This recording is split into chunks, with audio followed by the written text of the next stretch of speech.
Fenomeno, do do do do do. Fenomeno, do do do do.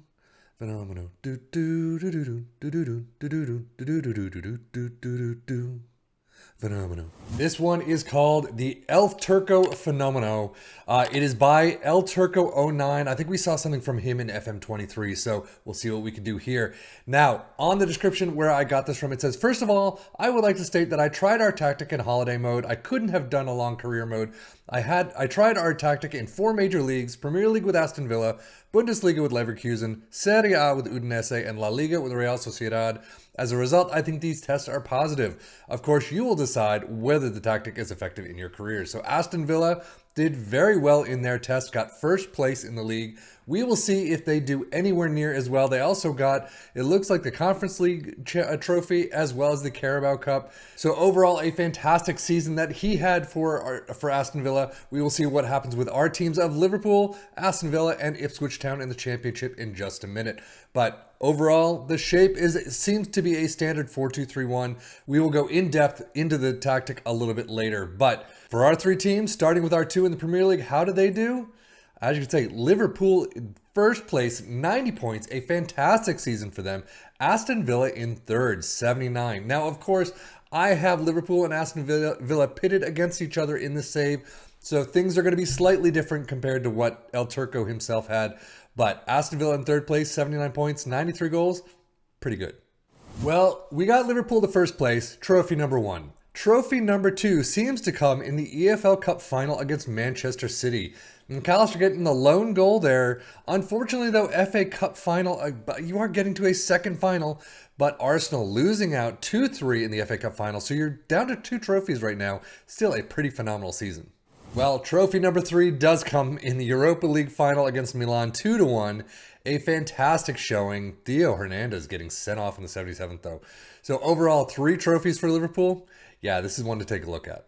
So just to clarify, Liverpool in first, finishing out as winners of the Europa League, finishing out as runners-up of the FA Cup, and finishing out as winners of the Carabao Cup.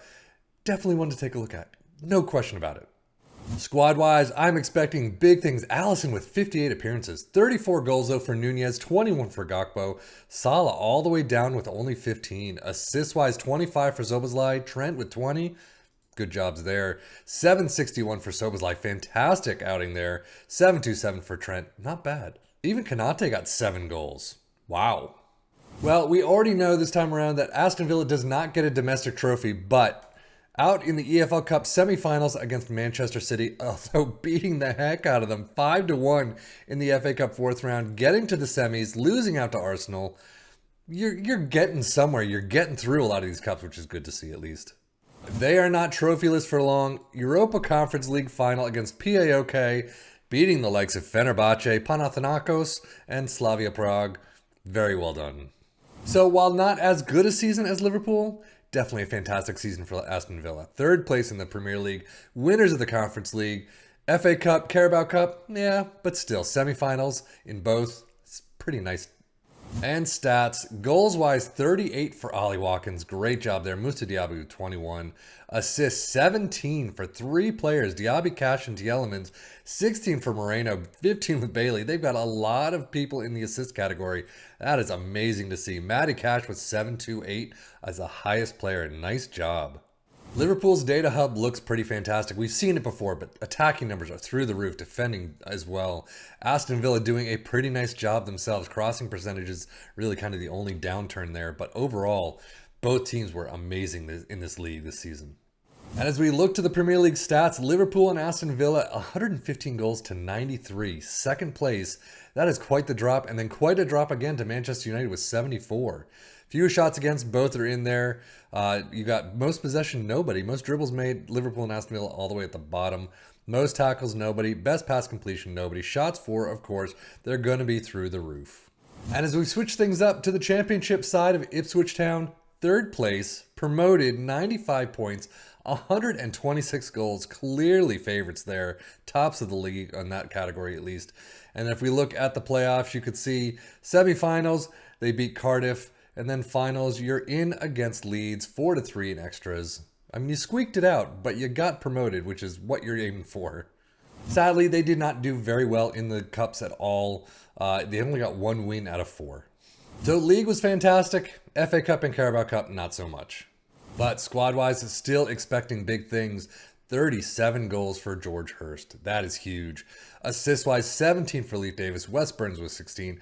Not as good as Aston Villa had, but overall still, it got him to 3rd place. George Hurst, 7.28 average rating, as does Janoy Donossian. Always having issues with that name, but overall, a pretty nice job in the stats department. And of course, I'm sure they're going to be here, the team stats. Ipswich Town, 134 goals overall. That does include the playoffs, but still, that is amazing. Fewer shots against, down in 6th. Most possession all the way in 8th. Dribbles made in 5th. Most tackles all the way down in 8th, so they're still in the list. But best pass completion, not there. Most shots for Ipswich Town, 968. And as we get into the tactic itself, you could see, again, a somewhat standard 4-2-3-1, starting out with a sweeper keeper in support. Wingbacks on the left and right, you do have a bunch of individual instructions. Ball-playing defenders in the central spots in defend. 2 CMs in the midfield in support. You got inside forwards on both sides in attack. A shadow striker in the attack in the middle. And then an advanced forward in attack up front. Attacking mentality, in possession, attacking width is fairly wide, approach play is pass into space, underlap on the left and right, but focus play down the left and right, passing directness is shorter, tempo is higher, final third, low crosses, run at defense, in transition, roll it out, counter and then counter press, and then out of possession, a high press line of engagement, a much higher defensive line, trigger press much more often, prevent short goalkeeper distribution, and get stuck in. Overall, how do they do? Yeah, all 3 teams doing an absolutely fantastic job. Ipswich Town coming in 3rd, Aston Villa coming in 3rd, Liverpool coming in 1st. This is definitely a 4-2-3-1 to take a look at, no question about it. And see how, a Burnley or a Wolves, Fulham, Luton Town, how do they do? That would be fantastic to see as well. But that is it for me, Sefian FM, for the Football Manager blog channel, saying thank you as always for watching. Take care and enjoy.